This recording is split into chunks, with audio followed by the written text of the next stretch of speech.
你回使团做什么？这话问的，我假死结束了，该活过来了。你活不过来了。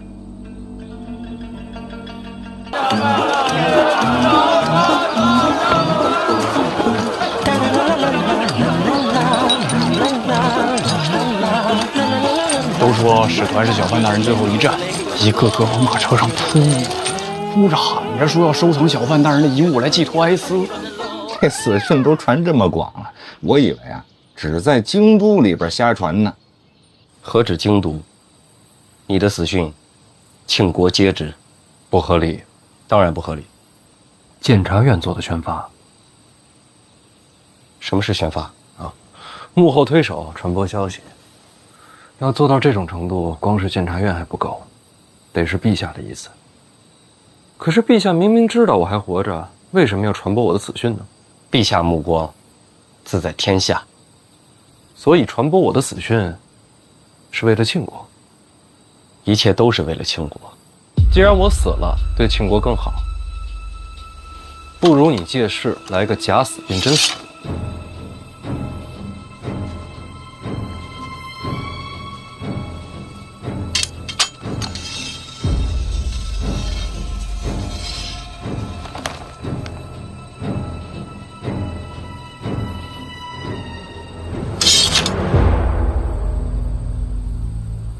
你想怎么样？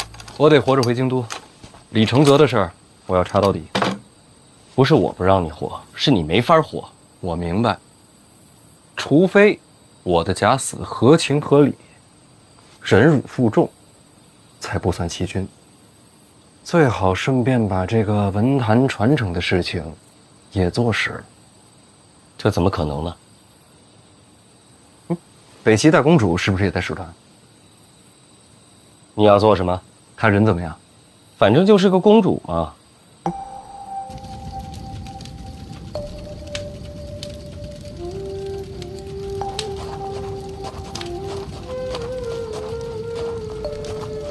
都已入夜，小颜公子有何？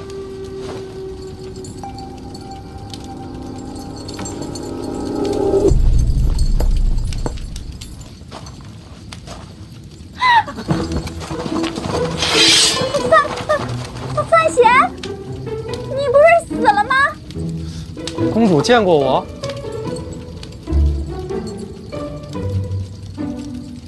偷偷见过。我比你还意外呢！什么叫偷偷见过呀？母后寿宴，在后殿，我亲眼瞧见你和我朝圣女朵朵姑娘于众目睽睽之下脉脉含情。没有，绝没有脉脉含情。至于吗？捡起来。范使臣，你这是没死透？不是真死啊！不是真死。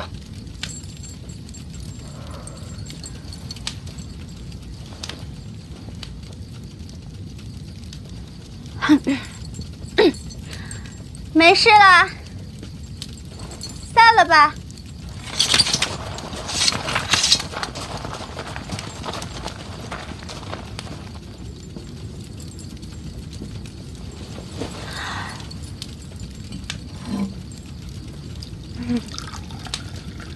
初闻范使臣噩耗，颇觉震惊。现如今见到范使臣安然无恙，本宫也颇觉欣慰，总算没有天妒英才。公主很少出门吧？身为公主，怎能擅出宫门？啊，明白了，所以有些紧张。大齐皇室无论在何处，都得荣辱不惊，怎会紧张？行，明白了。公主殿下，咱们聊点正事儿。啊，你来之前，你家小皇帝和太后跟你交代什么了？都下去吧。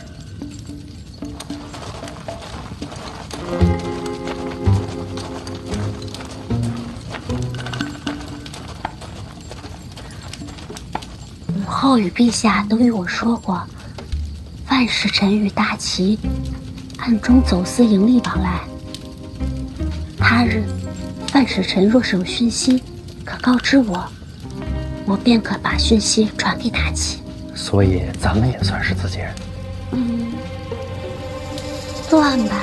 所以我不能死啊！这不是没死吗？可以活不成了。我要是活不成，咱们之间这买卖还怎么做？啊？那范使臣要怎么活啊？公主会说谎吗？大齐皇室最为忠信，怎能伪言瞒昧？那公主要是不说谎的话，您家母后和陛下跟你交代的事情就做不成了。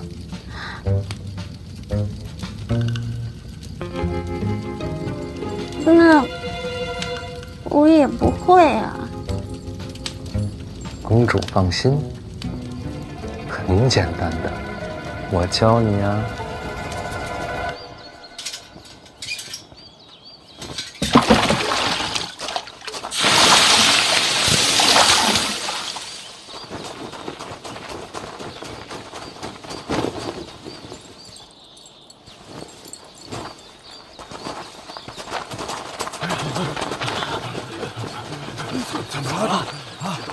怎么回事啊？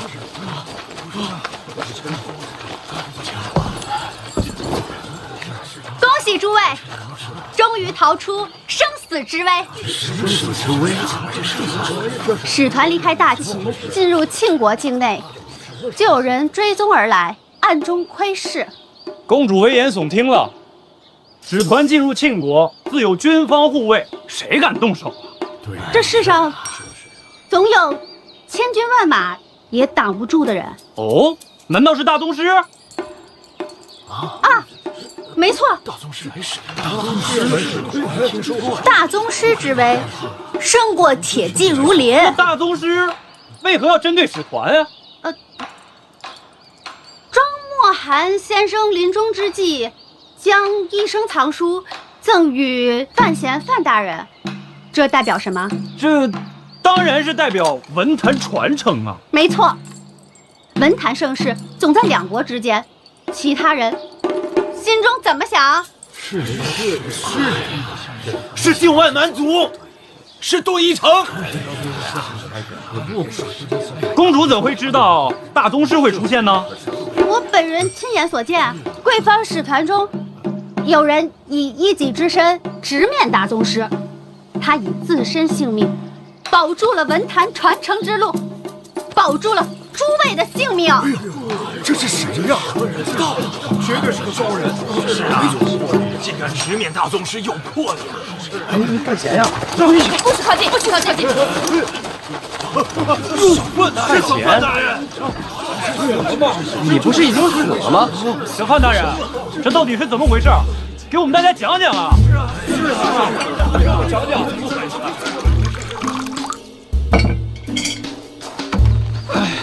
算了，不说也罢。大人他这是不贪功啊！可是大家有知道真相的权利。启年，大人，诸位，在这个大宗师面前呐，大人只有假死这一条路。只有小范大人他死了，那所谓的文运才能无人继承。那位大宗师也就不用杀入使团，才确保了大家的安全呐。原来小范大人假死了，是为了救我们，为了庆国呀，不值一提。公主啊！凑巧此事被公主撞见了，多谢公主为范某隐瞒。文运乃国运，大齐南庆，分而享之，岂容他人染指？是公主请坐。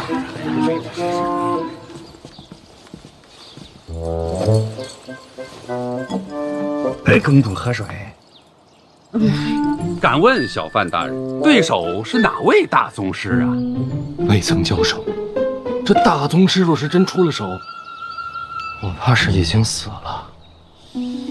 只不过远远瞧见那人用剑，哎呦，你就白问，大宗师就4个，除了北齐大靖，还有谁呀？四顾剑呢？我没看清楚，可不能乱说冤枉好人呐。没看清楚的事儿不能乱讲，万一人为这事儿杀过来怎么办呢？对，多亏了小范大人呐！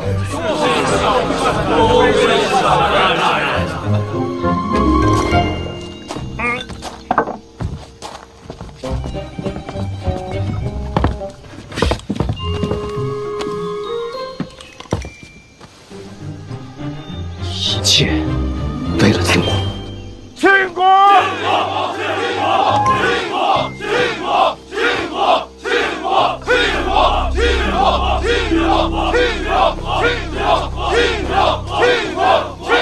大家安静，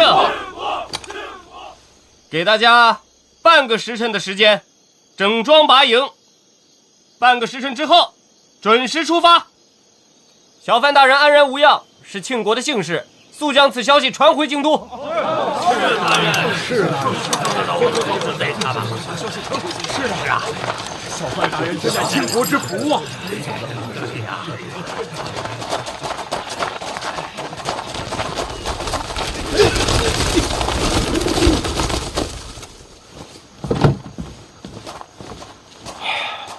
终于活过来了。是啊，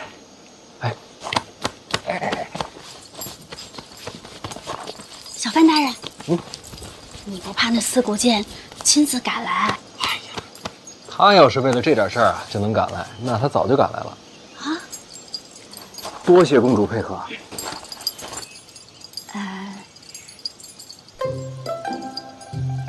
范大人，有件事不知能不能问上几句？你问呗。贵国与我大齐联姻，那位大皇子是怎样的人啊？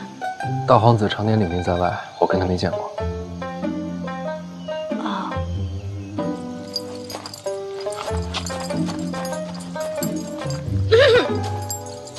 哎，你见过大皇子吗？没有。哦，哎，您慢点。小严公子，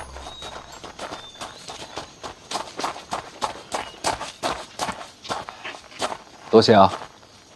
通过我的手，你死了；通过我的嘴，你又活了。范闲，没下次了。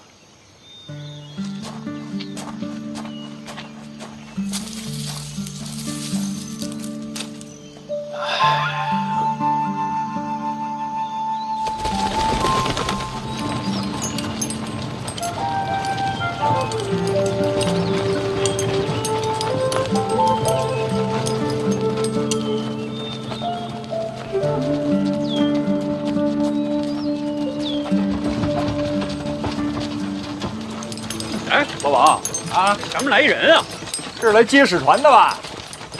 怎么一个人跑过来了？哎，这人看着眼熟啊！啊，哎，小范大人，哎呀，你可回来啦！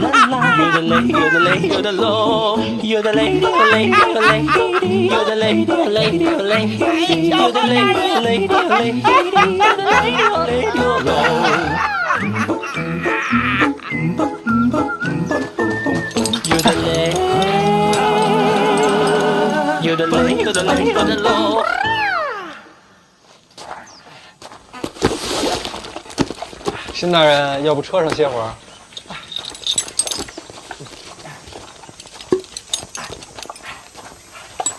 哎，辛大人，哎，慢点儿。哎呀，多谢！哎呀，多谢！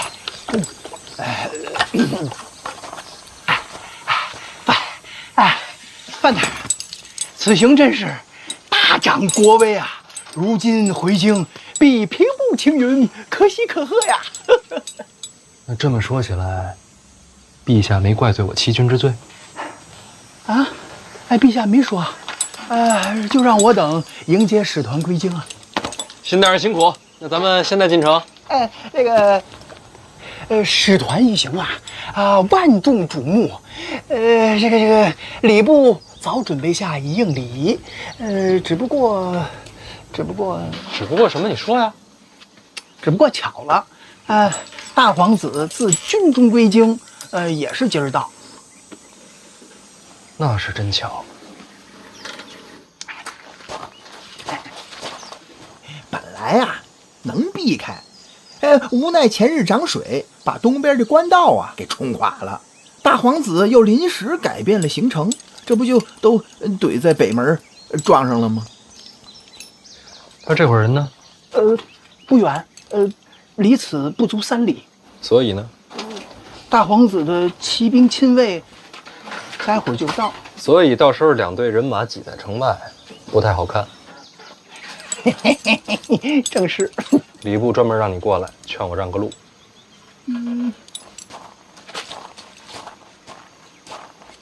人家毕竟是皇子嘛。范大人劳苦功高啊！大人，您待会儿就在路边上，您稍微歇一会儿，等殿下一过，礼部鸿胪寺各位主官必亲自出城迎接使团进城。这点小事随便找个办事儿的，跟我说一声就行。怎么辛大人自己跑一趟？无妨，我对范大人也是日思夜想啊！您看，兴奋的我昨天晚上都一宿没睡觉。您看我现在见您多激动啊，激动的我眼泪都……辛大人收。辛大人晚些再哭。行，我待会儿再哭。那您这让路的事儿呢？这事儿简单呀。哎，是，我做不了主啊。北齐大公主也在车队里，知道吧？啊，那是知道。将来2国联姻，这位就是大皇子妃，也知道吧？啊，知道。那让路的事儿，咱是不是得跟人请示一下？我看就没有这个必要了吧？你想瞒着？瞒着好。好，都听见了，听见了。欺瞒皇子妃这事儿啊，那是辛大人主张的。别呀！那还是请示一下吧。行啊，都听辛大人的。别都听我的呀！别，辛大人，我做不了主啊！怎么会这么巧？说是换了行程，换了行程，就碰上我这边啊。虽说这公主车驾便代表着大国威仪，但是外臣觉着吧，反正将来都是一家人，这种事情不必在乎，好商量。让还是不让，公主定吧。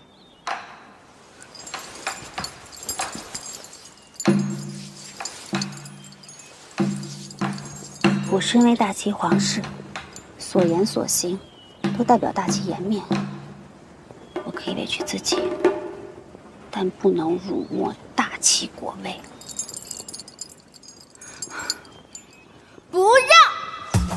不让。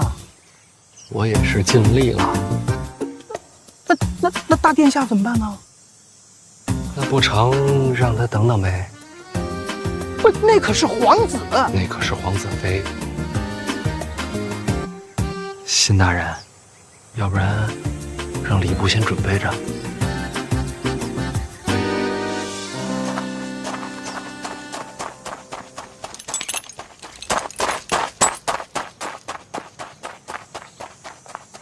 出发。行。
陈范闲见过大殿下。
我听过你的名字，臣惶恐。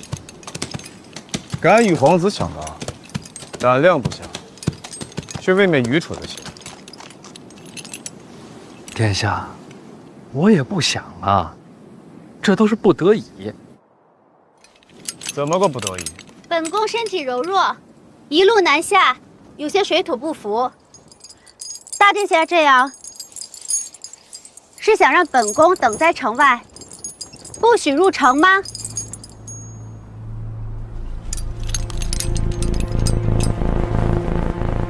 回殿下，这就叫不得已。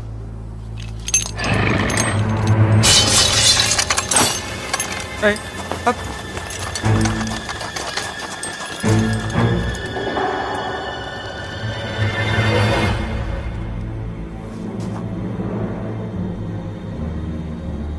倒是有几分本事。殿下的家事儿，臣慌什么？如果我非要让你让路呢？那臣就只有一死，给殿下赔罪。是本宫想早日进城，与范大人无关。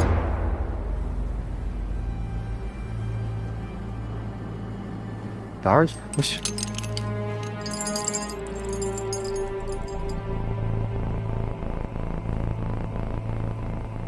范闲，你是觉得我不敢杀你是吗？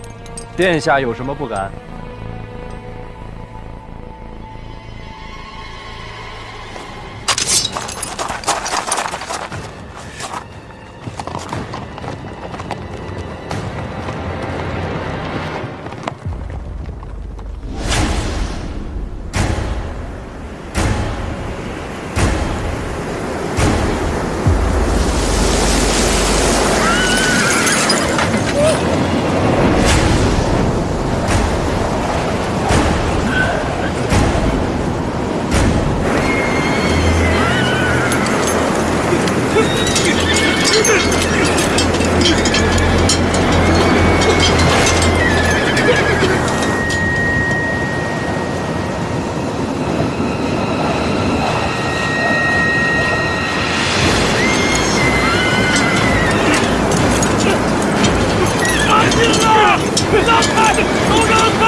好身手，殿下客气了，马惊了，咱们这边帮着管管，应该的。马死了，马死了！快！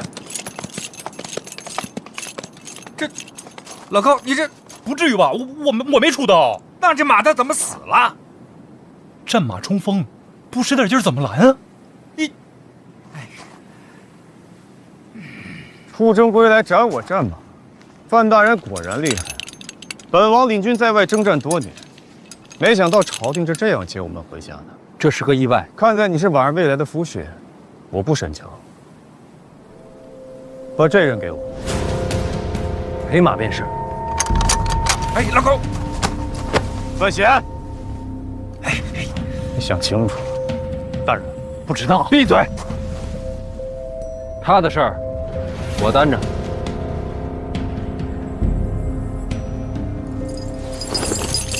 是本宫发的话，不必为难范大人。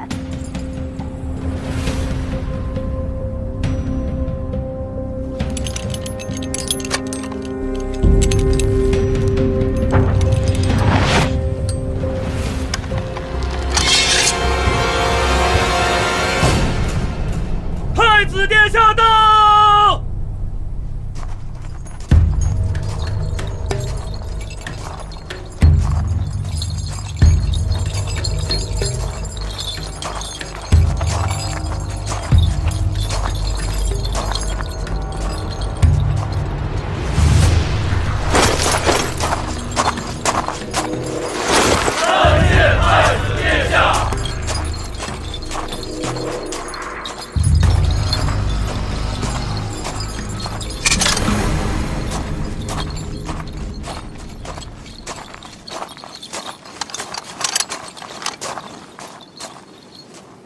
臣范闲参见太子殿下。自家兄弟，不必多礼。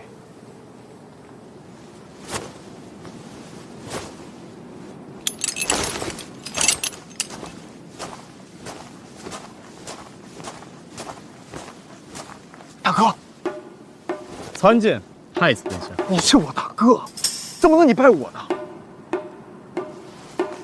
常年在外征战，都瘦了。瘦不要紧，在外奔走，心情愉悦。要不是圣旨，我还不想回来呢。你得回来啊！不知道做弟弟的多想你吗？哥，抱抱。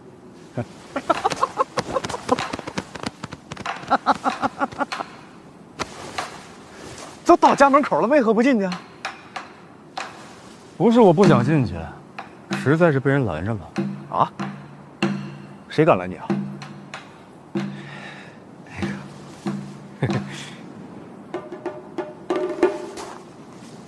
又是你呀！拦我大哥是重罪，你知道吗？臣哪有那么大胆子呀？这不是北齐大公主殿下也在车队吗？说着一路远行，水土不服，想早点进城休息，是吧，公主？确实是本宫的意思。公主稍安勿躁啊，车内安坐即可。战死军马，本宫陪付就是。可不便宜啊！我身为大齐皇室，这份担当总该有。那你比我有钱，我是赔不起。我也是母后给的。多少银两，告知我便是。好，回头我单独找你。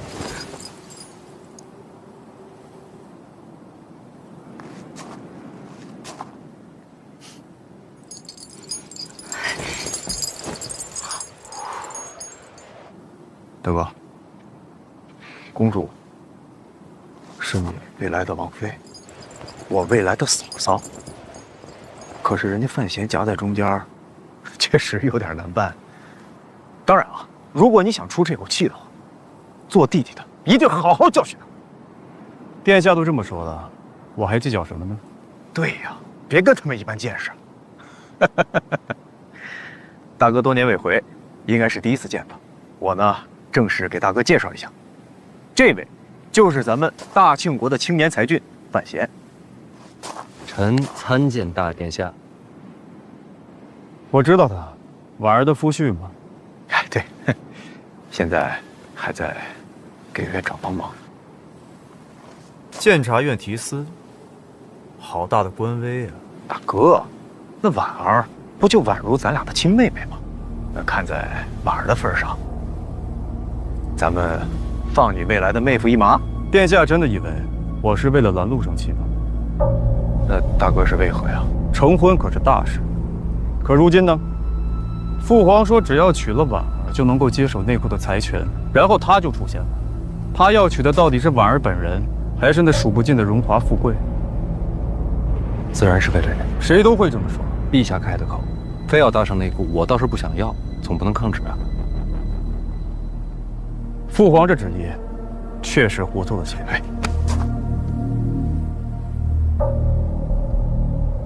二位虽然未曾谋面，但是以我对二位脾气秉性的了解啊，二位啊一定可以成为挚友。天色也不早了，这二哥和三弟还在里头候着大哥呢。依我看，要不咱们里边说？那敢问殿下，这进城怎么分先后啊？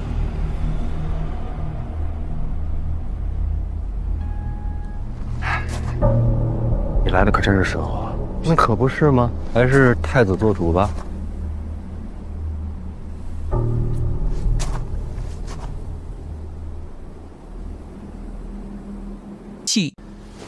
二哥，大哥不是要和使团起冲突吗？咱不去劝劝？咱们是来接人的，不是来劝架的。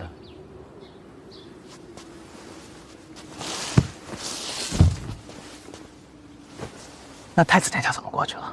太子跟我们不一样。那太子会帮谁啊？他呀，谁都帮，又谁都不帮。那太子可太不容易了。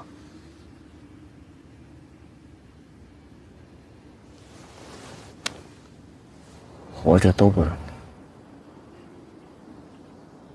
易。来了。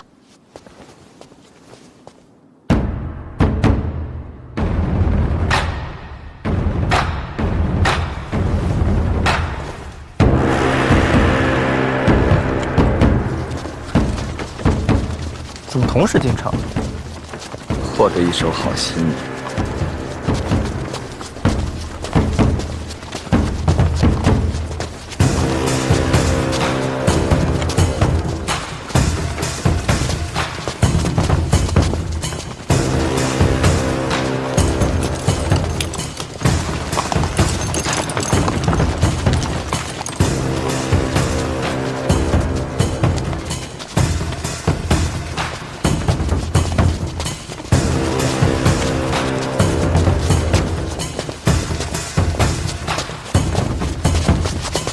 大哥，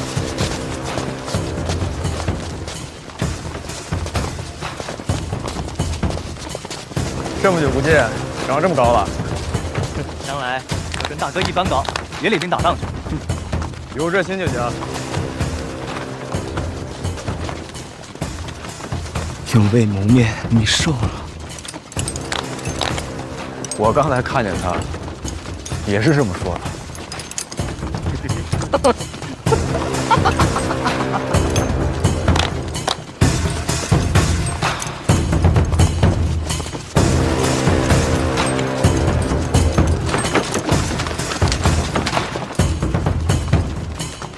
让大哥好好看看。结实了很多啊。早知道你跟大哥一起回来，我应该给你准备些礼物。殿下客气，您在路上准备的厚礼，我已经收下了。真的？我都忘了。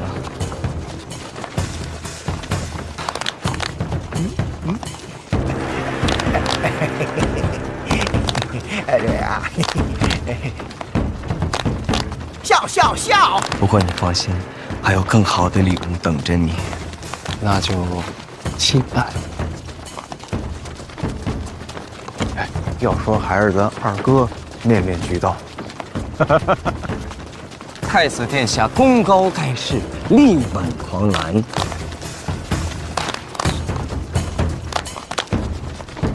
二哥取消我，这不夸你了吗？过奖了，二哥。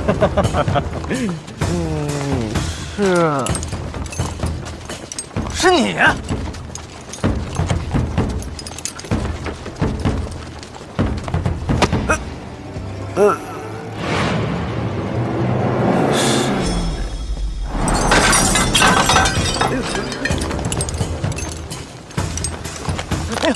这位就是三殿下。不是做梦，他是真的。躲什么呀？他们打晕了我。你确定？确定啊，我还以为是做梦呢，原来是真的。你对皇子出手？请问殿下，我在哪儿把你打晕的？就在报什么？您接着说，这儿没人能拦得住您。放心说，大哥在。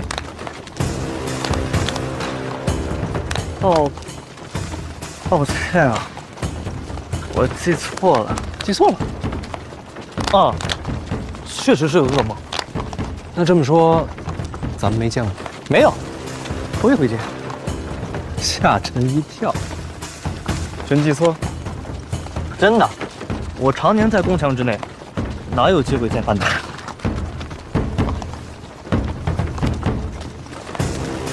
你们俩，我多问一句。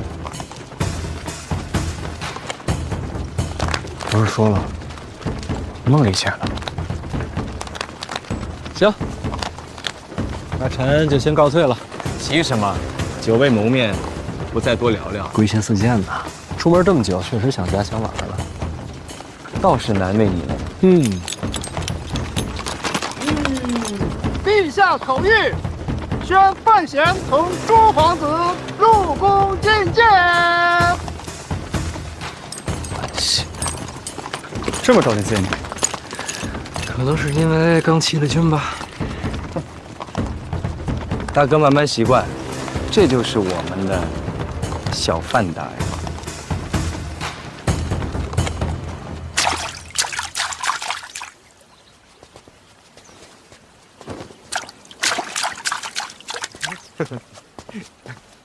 大哥，太子殿下，殿下，都说了，自家人不必多礼。二哥好啊！刚才那个叫什么范闲，不是跟殿下在一起的吗？陛下召见，马上要开宴了，父皇单独见他，怕是要重罚。为什么？范闲出使归来，中途假死，闹出这么大事端，总要有个结果。听说是四顾见威胁，无奈装死。遇险是遇险，欺君是欺君，两码事。二哥这话严重了。毕竟对方是大宗师，情有可原。哦，太子的意思是，只要情有可原，人人皆可欺君。我可没这意思啊。随口说说，别害怕。不要私下擅论朝政。陛下到。参见父皇。陛下。啊，都坐了。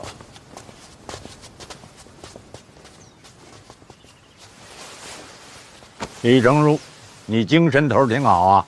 多年未见，父皇身体可好？死不了。坐。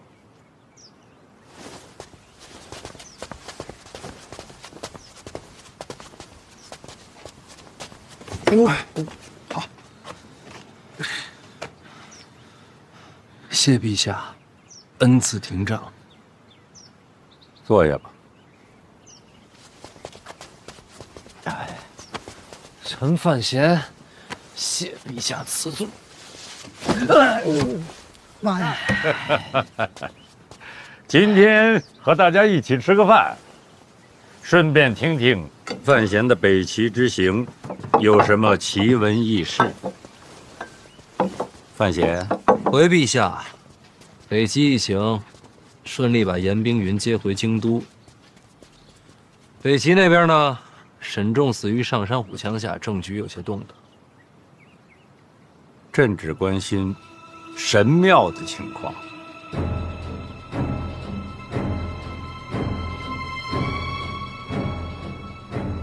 萧恩临死前透露，神庙真实存在，就在极北之地雪原之中。真的有神庙吗？萧恩说有。是否真的存在，要看见了才能知道。极北之地，终究可是北齐，不太方便。世上没了北齐，不就方便了？陛下胸怀乾坤，北齐指日可待。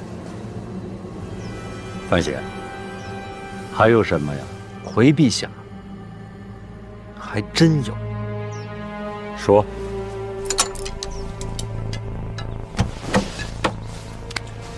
沈仲临死前向臣交代，北齐锦衣卫常年与我庆国有走私往来，而我方行此事者就是长公主与二皇子。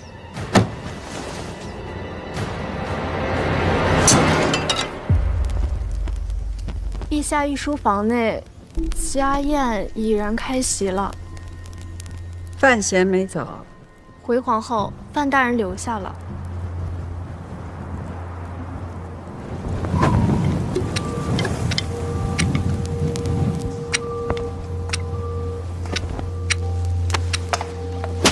火折子灭了，请皇后受罪。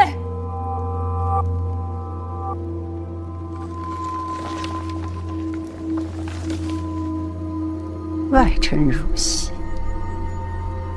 我这个皇后倒没资格。假意。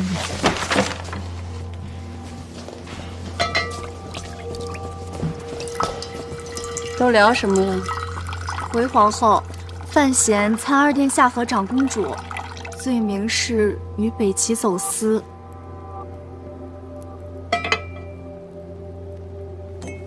当众说的？是，几位殿下都在。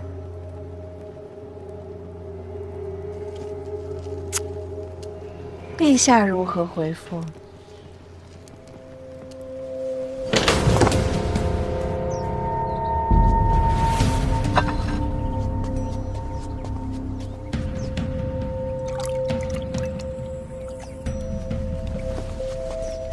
陛下息怒啊！以儿臣对二哥的了解，他不可能行此等事啊！这其中定是有什么误会吧？陛下，臣领罪。臣与姑姑从没做过愧对庆国的事情。可小范大人如此人物，若没实证，怎会妄言？臣或许是做错了什么事，让小范大人有了误会。小范大人，小范大人。范闲，你公然举证长公主和二皇子，可有人证物证？沈仲就是人证。人证呢？人虽然死了，但做过的事儿总能查得出来。人死了，没有任何凭证，你敢指责二皇子？你是什么人？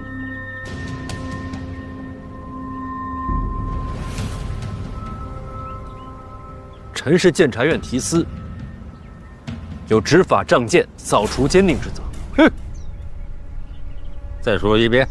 臣是监察院提司，有执法仗剑、扫除奸佞之责。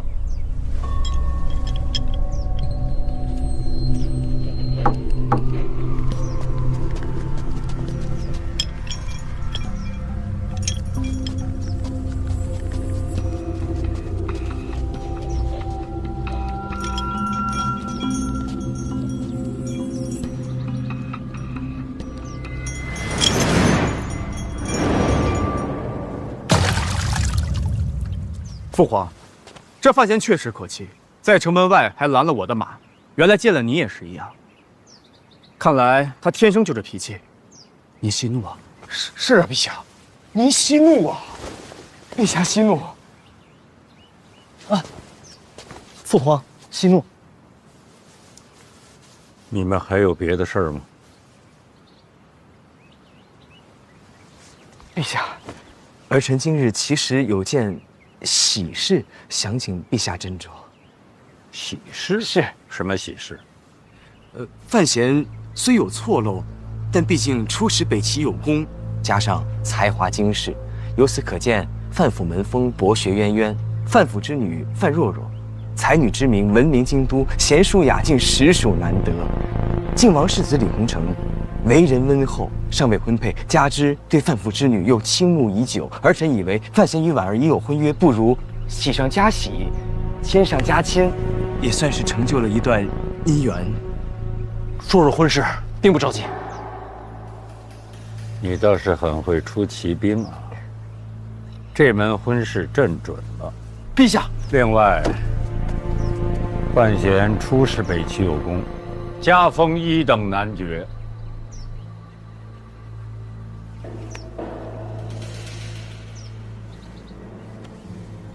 你这么喜欢喜庆，那么朕赐你一桩婚事。叶仲的女儿叶灵儿，与你非常般配，朕把她赐给你了。我与叶灵儿也并不熟悉。好了，你们接着吃吧。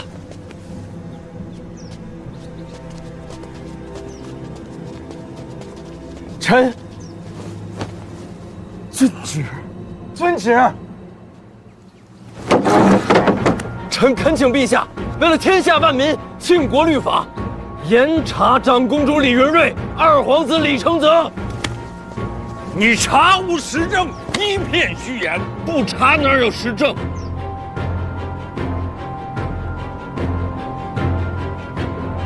真是大清了你！此案冤魂无数，罪无可恕，望陛下严查。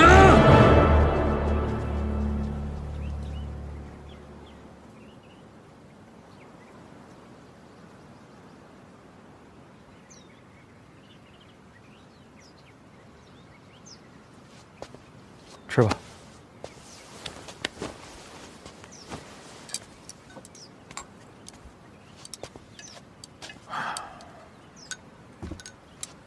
恭喜啊！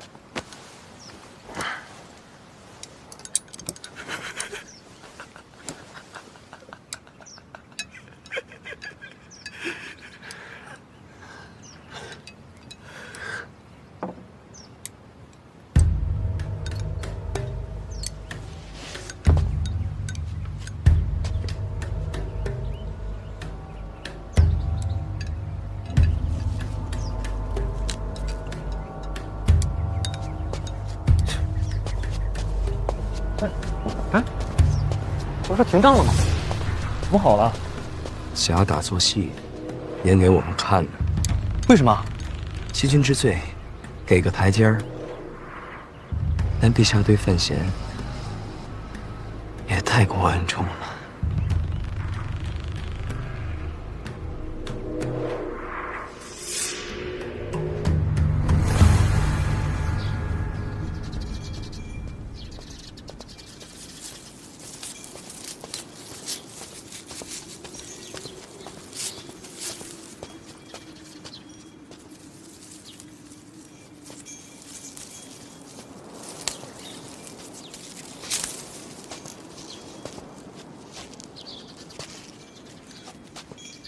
别灰心，毕竟二哥和姑姑是皇亲。其实我早都习惯了。这么多年，陛下还是偏信他多一点。他让圆梦坐镇抱月楼，就是为了这个。赐婚这一招，着实阴了些。你弟弟是抱月楼的东家，而现在管事的圆梦成了你妹夫的情人，这脏水算是给你们范家泼屎了。这是硬要把我扯上车，扯在一块儿了。你可别认命啊！陛下这话说的没错，要实证。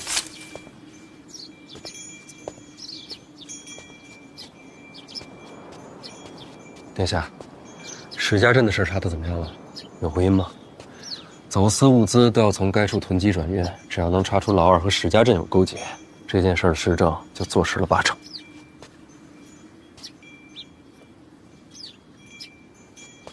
怎么了？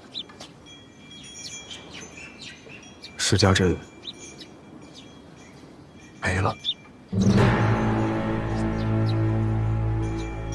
什么叫没了？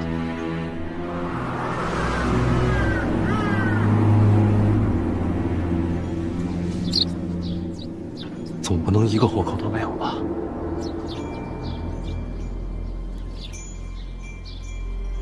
我人赶到的时候，镇子已经被烧尽了，一个都没剩。二哥这一手太狠了，这村子烧了，走私的线也就断了。关键是可惜了那么多条人命啊！镇子没了，怎么还有个说法？意外失火，这就完了。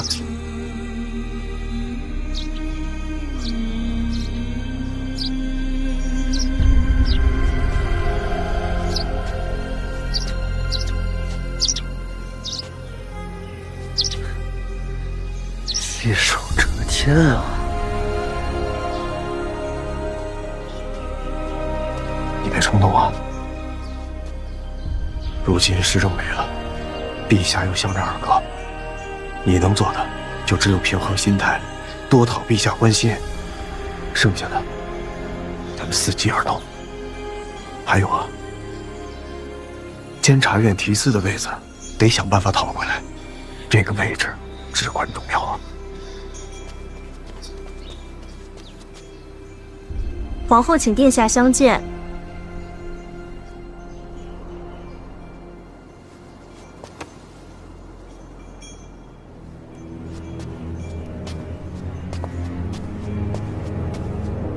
别气馁啊，你我合力，徐徐图之。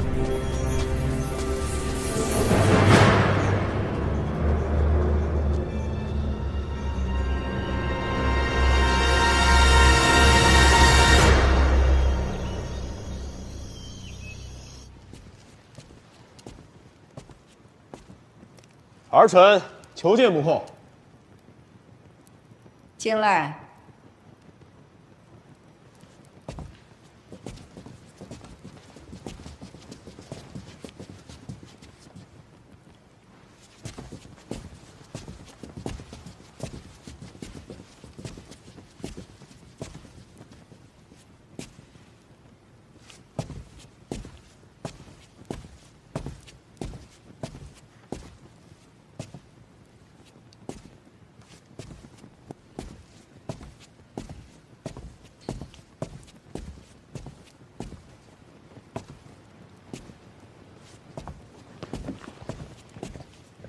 儿臣参见母后。不必多礼，没外人了。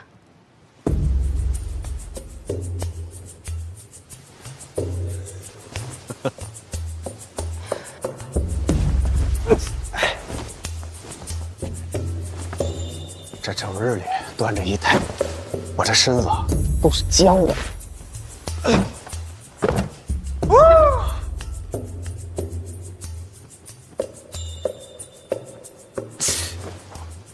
母后，你说二哥天天赤脚在地上走，是不是特别舒服？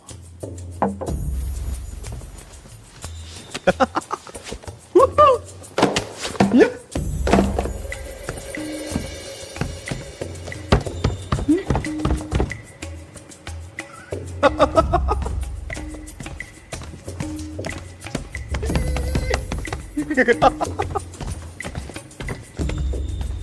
确实不错呀。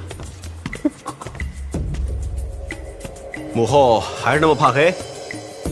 一向如此。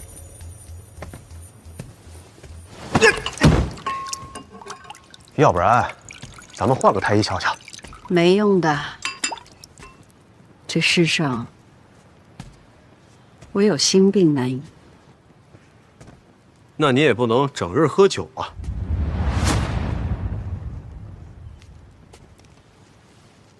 怎么？你是来教训我的？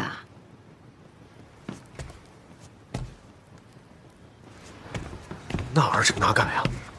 儿臣的意思是说，这太亮了，熏了眼睛。你是太子，自当举止端正。毕竟那么多眼睛盯着你。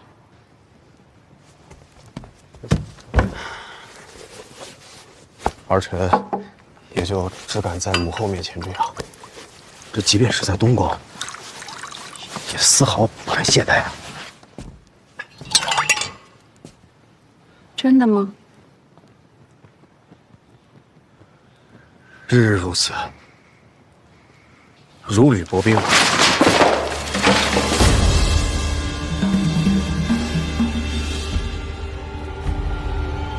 这都是你画的。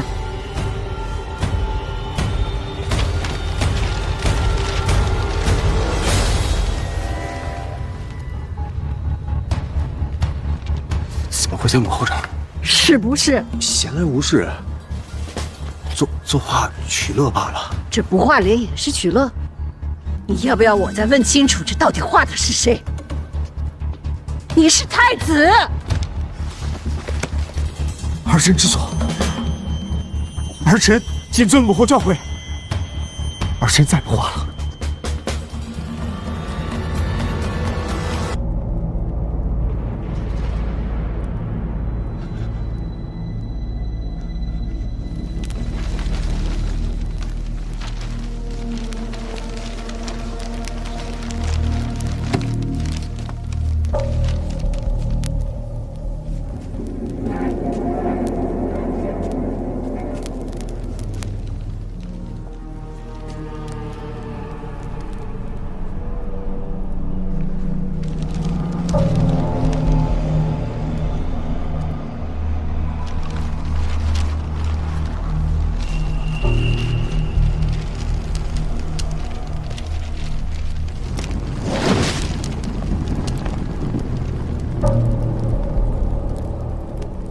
史家镇又是怎么回事？二哥反应及时，我的人赶到的时候，他的人早都撤走了，镇上没有留下任何证据。那你又何必放火屠镇呢？因为范闲是个好人，只有这把火烧了，他才能跟二哥势不两立，才会永远站到我这边。那就更不能让他知道真相。母后，请放心，这世上除了疯子，谁会无缘无故做出这种惨绝人寰、卑劣行径呢？真相只有一个：二哥行凶图镇。